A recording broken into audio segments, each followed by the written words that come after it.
Today we're tackling dog anxiety. Now there's a lot of different types of anxiety out there. I know, there's thunderstorm anxiety. Both of my dogs suffer from that.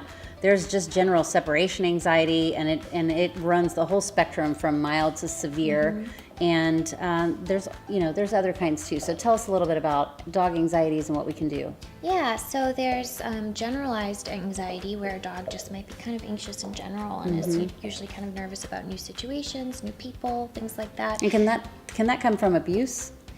Well, absolutely. I mean, definitely it can. It can also just come from a lack of proper socialization as a puppy, or maybe they were well socialized as a puppy, but as they got older, the owner stopped bringing them out to places and having them have new positive experiences, so they started becoming more anxious about over time new things or strange things. Yeah. So there are lots of different causes of anxiety, but the treatments are pretty much the same no matter what the cause is, and that's just to identify what your dog is feeling anxious about, and then to do some purposeful training where you're working to change your dog's emotional response to whatever that thing is.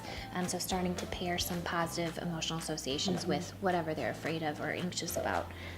So in some cases, dog anxiety is so severe that it does require medication to be corrected. Sometimes dogs' brain chemistry is off enough that they need medication before you're able to get any successful behavior modification in. So as far as medications, one of the ones that I know worked for our dog Rebel was fluoxetine, and that's one that he used a lot when he was younger, and now that he's older, he doesn't need it anymore. And so that's a great point, that anxiety doesn't always necessarily last forever. If you do some work to change the behavior, or if you're able to actually change the dog's brain chemistry, it can go away. So Jen, talk to me about making a list, and how can that help us solve some of these anxiety issues? So that's a great suggestion, and that would actually be my first suggestion for anybody who's experiencing some anxiety with their dog. So keeping track of what your dog is feeling anxious about, so that you're actually able to start working your way down the list and changing their feelings about those things.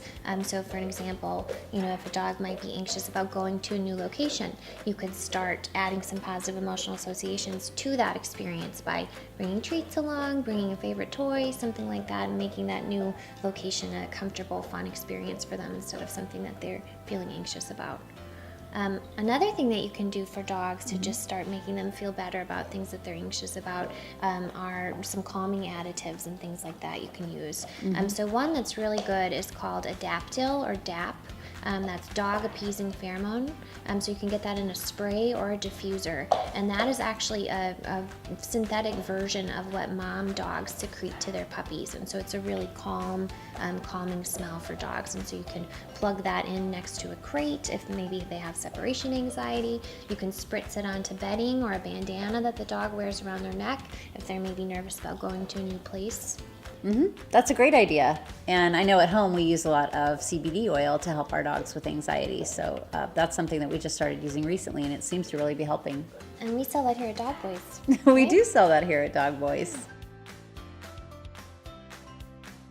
One fun and easy way to give dogs treats that help with anxiety are turkey treats, because just like us at Thanksgiving, turkey has tryptophan in it, and that really helps calm dogs down and eases anxiety, right? Exactly. So tryptophan is actually the precursor to serotonin in your brain. And so if you feed a dog a little bit of extra turkey, a little tryptophan, it can actually really keep them a little bit calmer and just feeling good. That's awesome.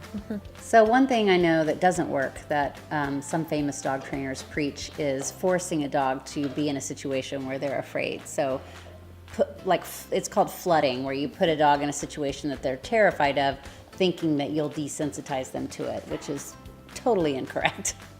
Absolutely. So that's exactly right. Flooding is when you're just exposing the animal to the stimuli at such an extreme level that they basically just shut down. And so, for some trainers, they might call that desensitization, but what it really is, it's just shutting the animal down until they're no longer reacting to the stimuli. Right. So I would absolutely not recommend anything like that for an anxious dog. Or any dog, ever. Seriously, ever. I can't say this enough. Don't do it.